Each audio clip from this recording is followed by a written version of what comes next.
Good afternoon, powerful women. And all those who are here to support us. It really is such an honor to be here with all of you.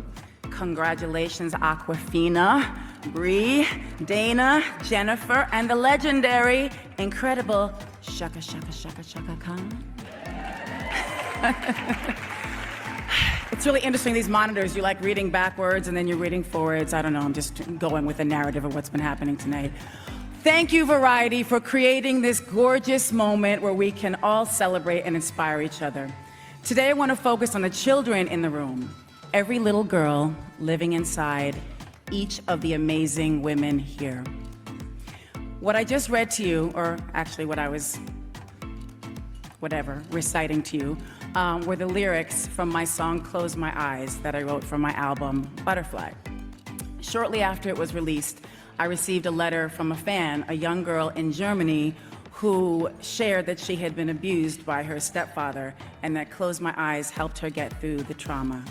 Her letter touched me because I wrote that song from a very real place. I wrote it and many other songs to work through my own trauma. I wrote that song for all the children who saw things they shouldn't see, who were forced to grow up too soon. When I was a little girl, I would go on walks alone and come up with melodies and words and sing to myself. Writing songs and singing were my escape. It was my release. It was how I survived, and it still is. My mother was a gifted opera singer who was also a bit bohemian, if you will. She sent me to a publicly funded sleepaway camp because we didn't have any money. And it was a total nightmare. I would elaborate more, but we'll all be here till dinner. Needless to say, it didn't work out.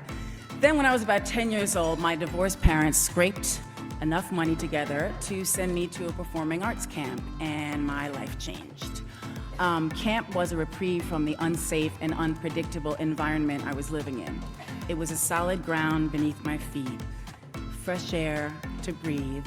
It was sky above my head, but most importantly, it was an opportunity for me to invest time and training into my dream to be a singer and songwriter, a vision I've held since I was 4 years old. Being around other kids who shared my passion for music and having professionals who nurtured us and saw us as serious artists gave me the support I needed to pursue my career full on at an early age. Going to camp was an incredible learning experience. I performed in a production and even got a leading role as Huddle in Fiddler on the Roof. I was thriving until the racist choir director saw my black father, and then I never got a leading role at that camp again, but that's another luncheon. That's a whole nother luncheon. It's been said, it's hard to be what you can't see. Camp Mariah is a career awareness camp, giving kids the opportunity to see what they can be, and it provides direct access to people doing all kinds of wonderful things with their lives. People across all industries and backgrounds share their journeys and stories of success with inner city kids who come from impoverished backgrounds. This camp empowers these children with the knowledge that all things are possible. You don't have to be defined or confined by your environment, by your family circumstances, and certainly not by your race or gender.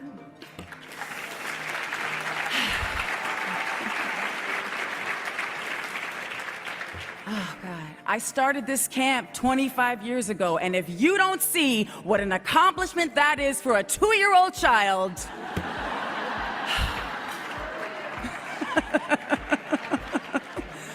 oh my gosh, okay. I've been blessed. I mean, it's true, but I've been blessed to witness thousands of kids have a space to breathe, run through fields of green grass, and believe in who they can be. And that is one of the greatest honors of my entire career.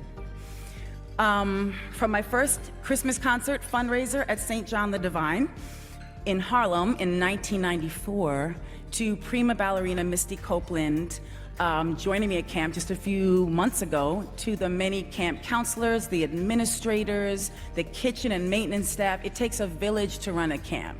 And I'm so thankful for them doing the day-to-day, They are the real heroes of Camp Mariah. Thank you, Fresh Air Fund, for allowing me to realize these dreams, and for the powerful women who fight like warriors and champion the important work of the organization. I have to thank Fatima Shana, Jenny Morgenthau, and the late Susie Newhouse, who, she was an angel. She guided the Fresh Air Fund for many, many years. May she rest in peace. I'm grateful they have blessed not only my life, but the lives of more than 15,000 wayward children for the past 25 summers. When I was a little girl, I made a promise to myself that I would never forget what it felt like to be a child. Camp Mariah helps me keep that promise. Okay, so I was 18 years old when I got my first record deal. A lot of very powerful men controlled my career, what I wore, who I worked with, and every aspect of my overall image. Believe me, that can be very intimidating and confining to a young girl just getting started, trying to express herself artistically.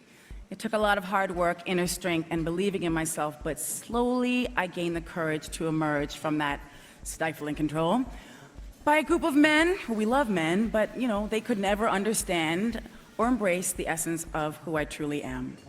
Now, as a mother of two, a boy and girl, I realize my daughter is going to have a different set of struggles than my son, and I'm doing my best to prepare her for that.